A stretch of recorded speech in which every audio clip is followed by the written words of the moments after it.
Welcome to the podcast series of the DIEM Doctoral Network, a EU-funded project studying distributed ledger technology, innovation and ecosystem management, where throughout this podcast series we are going to interview various stakeholders like doctoral candidates and industry experts regarding distributed ledger technology.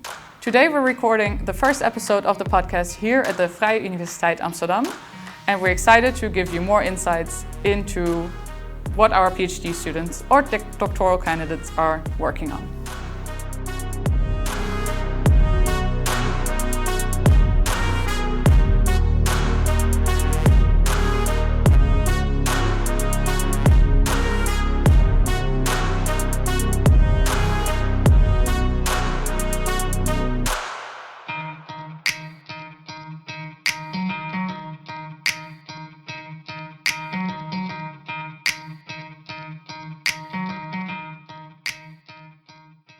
Hello, Carlos. Hello.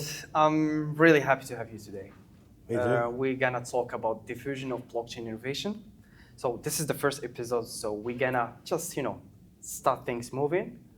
But are you ready for the set of complicated questions I'm going to ask you? The hard ones.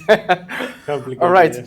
Well, I know that you are experts in DAOs and you have work experience there. But first, before that, can you please tell me a little bit about yourself? Okay. And you can move to your experience with DAOs. Nice. Well, I have a degree in law and business administration for the University of Granada. A master's degree in business social innovation. I did that in Colombia.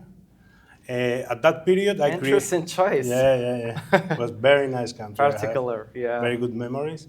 And at that time, I was doing research about sharing economy platforms. Mm-hmm. And after that, I created a platform for consumers and producers with a bunch of entrepreneurs and academics. And does it have anything related to blockchain? No, because it was like classical peer-to-peer platforms like Airbnb, Uber, that kind of platforms. And it was like producers, consumers, and they were like selling beers in there. Yeah.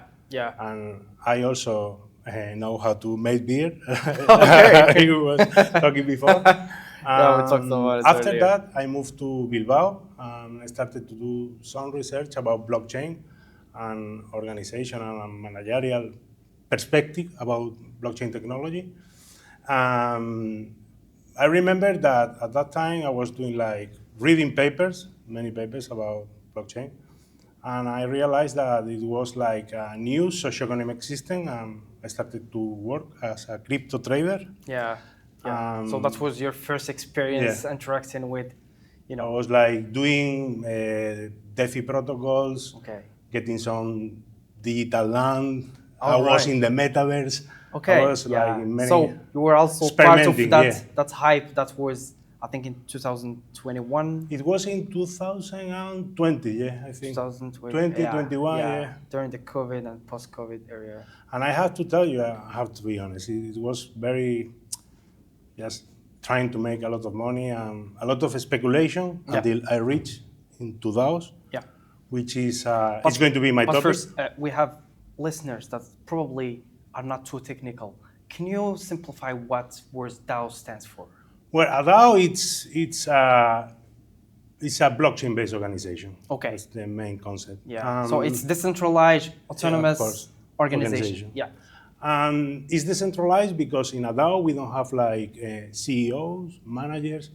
We just have a bunch of people, a community in there, making decisions. Basically, that's the idea. And there we have like all the, organizational rules of a DAO. They are like encoded on smart contracts and execute in a blockchain. Then it's an organization because all community members like have ownership, management rights.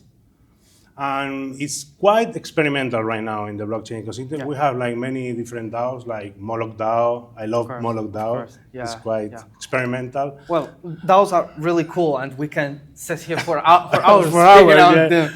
But I want to move to this question: how do you think the role of network in diffusion blockchain technology? I think in blockchain technology we have like different network participants. Yes. Like we have the founders of a blockchain, like Ethereum. They launch like a white paper with the basic ideas of the project, mainly about governance, tokens, managerial ideas, etc.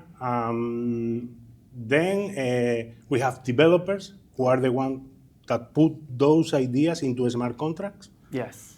Also, we have miners that are the ones that execute and verify and validate and execute all those smart contracts on a blockchain. And then we have, like, investors, the people that put money on those ideas. Yes, yeah. So this is one of the network characteristics. Yeah. So what do you think? What are these network characteristics? Well, we have it's permissionless blockchains. Yeah. Like you can join and leave wherever you want. It's also there is no central authority in a blockchain. Well, no one can ban you. You can join the blockchain without any problem. Then all the transactions and organizational decisions are automatized, as I was explaining before, on smart contracts. Then all the data, it's transparent, it's immutable, it's very secure. That creates like a trust in the community, because all this network is like trying to build a community, Yeah.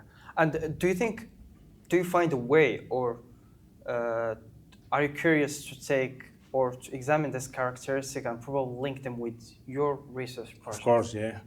So the main idea is trying to understand network participation in blockchain and DAOs, and how they make decisions, how they use great governance mechanisms like voting mechanisms.